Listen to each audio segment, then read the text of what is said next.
SunTrust, a home for every Filipino by Mega World. SunTrust. Pero parang ano lang, business venture lang or collaboration lang ang SunTrust sa Mega World. So ito yun, finance center.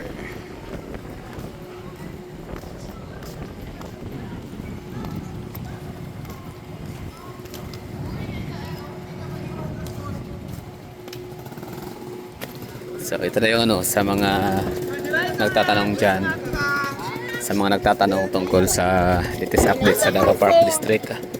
So ito yun, so under construction siya, pero may lugar na okay na, ready for occupancy na.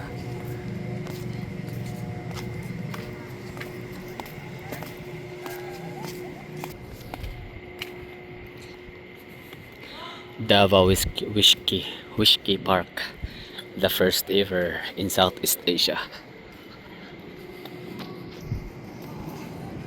Or kung hindi man the first ever, the largest and biggest whiskey park.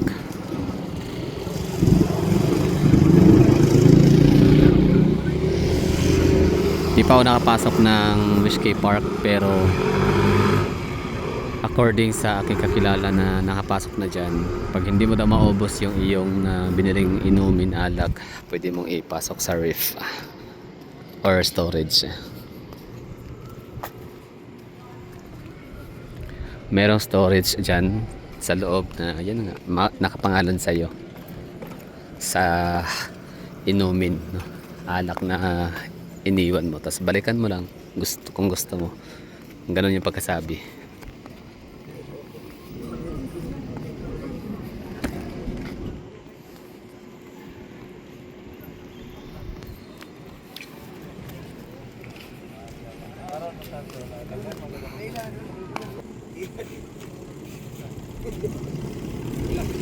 So malapit na matapos itong Davao Park District. So yung lugar dito sa Daco Daulop talagang magbabago na ang kanang pinaka cityscape.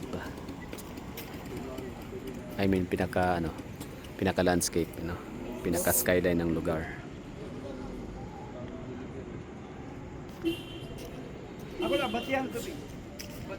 So ang taas nito ay 19th floor base sa elevator number nung nakita natin, from basement to 19th floor.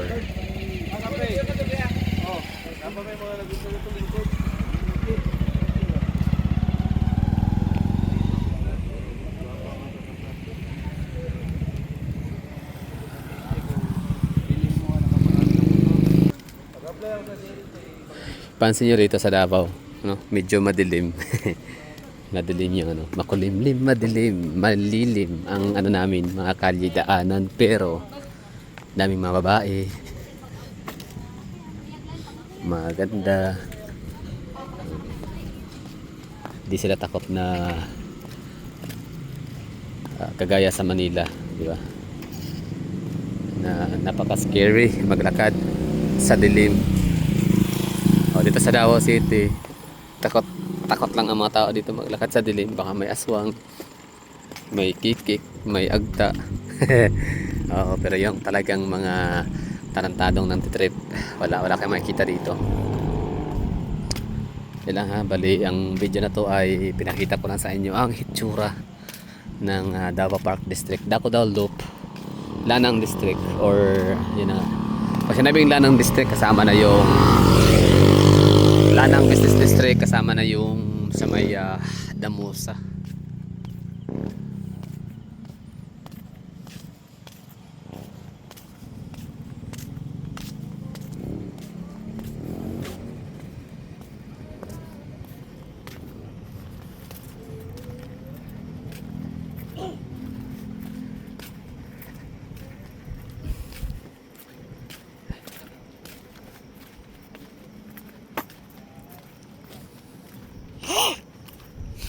So sa Lanang District na to dito ay merong ano dito no.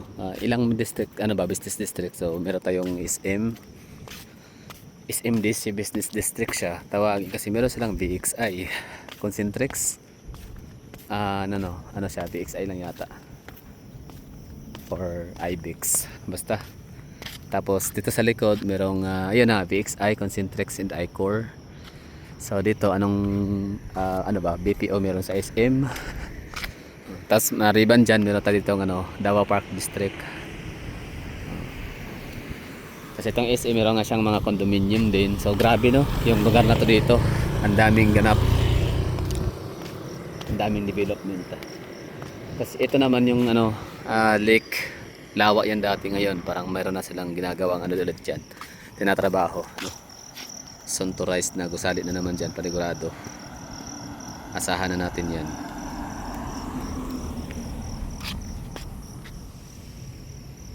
Yan, sa dilim na yan.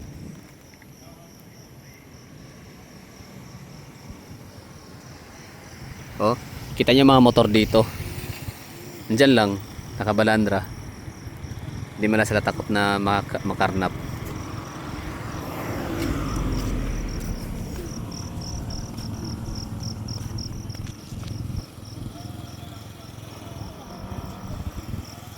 Galing, no? Nakapaglakad tayo dito. Yan, may aso. Yan, nakatakot yan. Baka bangaw.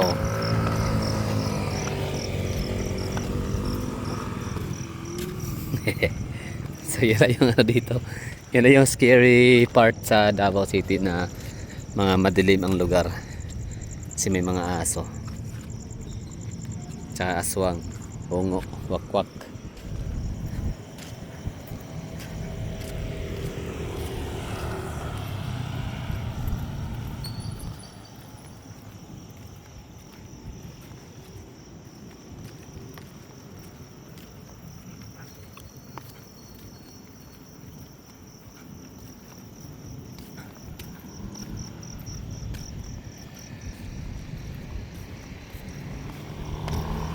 So dati, SM lang ang premier, ang pinaka-premier na SM sa Davao, or pinakamalaking SM or pinakamalaking shopping mall sa Davao City bago pa maging si Gaisano Mall, dahil sa kanyang extension na The Peak. Pero wait lang, hindi pala no, parang Gaisano Mall nga pala talaga ang ano, pinakamalaking mall sa Davao City.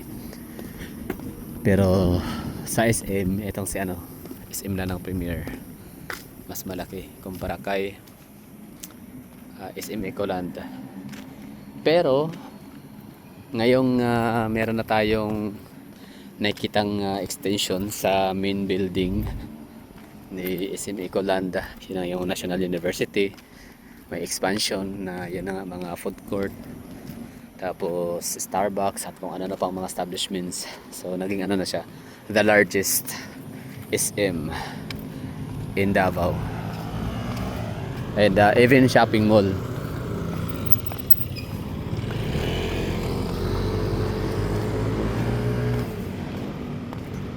Di ba no? Yung ano dito, BPO. Itong lugar na to dito, mga naglalakad, mga babae, mga karamihan, mga agent. Ang dilim. Pero nakikita mo, naglalakad lang, nagsiselfone pa nga. Diba? Sa Manila, napakalaking opportunity para sa mga kawatan, pagnanakaw, snatcher, na makita ng mga naglalakad sa dilim, may bitbit na mga magandang cellphone. Yan na si ma'am.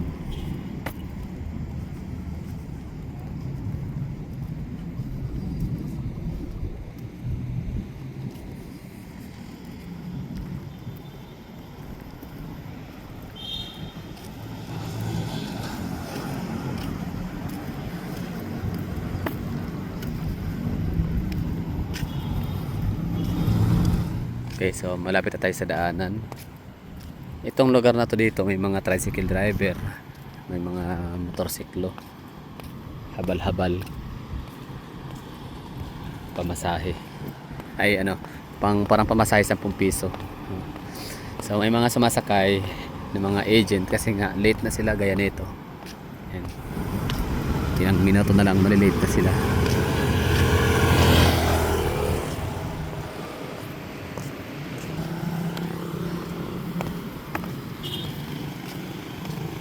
Diba? Tapos unahan naman meron tayong makitang BPO ulit. OP, Damosa Land.